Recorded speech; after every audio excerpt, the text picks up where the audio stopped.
When it seems like a comedian is really bearing his soul on stage, odds are it's still a calculated part of the act. But there is one place the funniest people on the planet go to really open up: the garage of Marc Maron, a veteran stand-up whose own act has been eclipsed by his ability to get into the heads of Chris Rock and Robin Williams and Louis C.K. with hilarious and poignant results.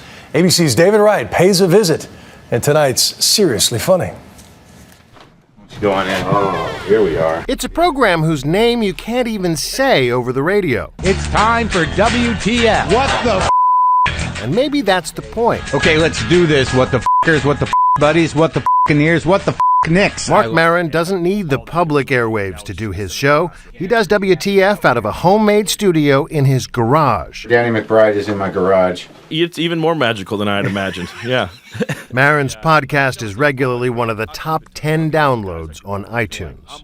You know, we're doing about 700,000 downloads a week. 50 episodes. Yeah, which is fascinating. So successful, the independent film channel just commissioned a TV show. Are you surprised by the success? Yeah, absolutely. I had no expectations. I just knew that I was pretty good on a radio mic and that I could really be who I am. He's kind of the Charlie Rose, or better still, the James Lipton of laughs. You know that guy from inside the actor's studio? What do you write in your notebook? Okay, Maron's not an actor like that guy, but when he sits down with some of the biggest names in comedy... See, I only watch you on television, see you in movies, so I've decided who you are. They speak the same language. This is going to be super disappointing to you. I did drama in high school. Oh, you're not the man. I was not No? like a junior version of Kenny Powers when I was a kid. All right, well, I'm going to split because I got priors, but see you at school. Not just Danny McBride of Eastbound and Down, all the big names. Judd Apatow, Stephen Wright, Robin Williams. He's a very sweet man. He's a very giving guy. And he's actually shy in a way. Robin Williams is shy. I think so. The comedy overcompensates? Doesn't it for everybody? How about a big hand for Mr. Marc Maron?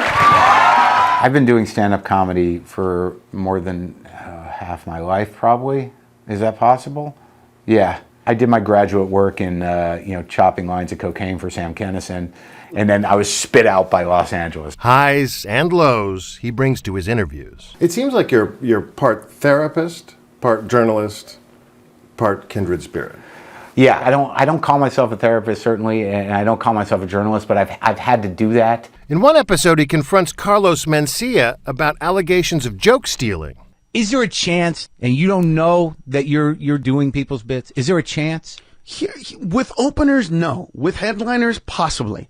And then that set a precedent, though. Like, people be like, well, you kind of went easy on Ben Stiller. And I'm like, I'm not interviewing war criminals here. At other times, he's more of a father confessor. Norm Macdonald told him about his struggles with gambling addiction.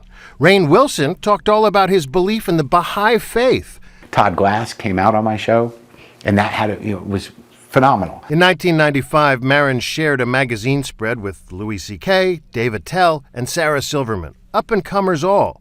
They went on to big things. Maron didn't. Now Marc Maron. Oh my God, Marc Maron! And that led to a long-standing feud between Maron and comedian Louis C.K. I've been mad at Marc for 10 years. Just this week on the FX show, Louis. What's up, man? Comic closure. Hey, listen, thank you. Louis and I have, there was a history there, and whether I was jealous or not, if I know anybody that's capable of an act of real genius, it's going to be him. Maron never got the sitcom, or the movie deal, or the Vegas gig, but now the podcast has reinvigorated his stand-up career. I don't apologize for judging. I'm a judger. I hate when people say, hey, don't judge, because I think you don't take away my hobbies. I mean, do you feel like you've beaten the system? No. I'd like to be in a movie, but I think I'm more well known now for what I'm doing in my garage, which is fine. It took him 25 years, but now, on his own terms, Marc Maron is an overnight success. I'm David Wright for Nightline in Los Angeles.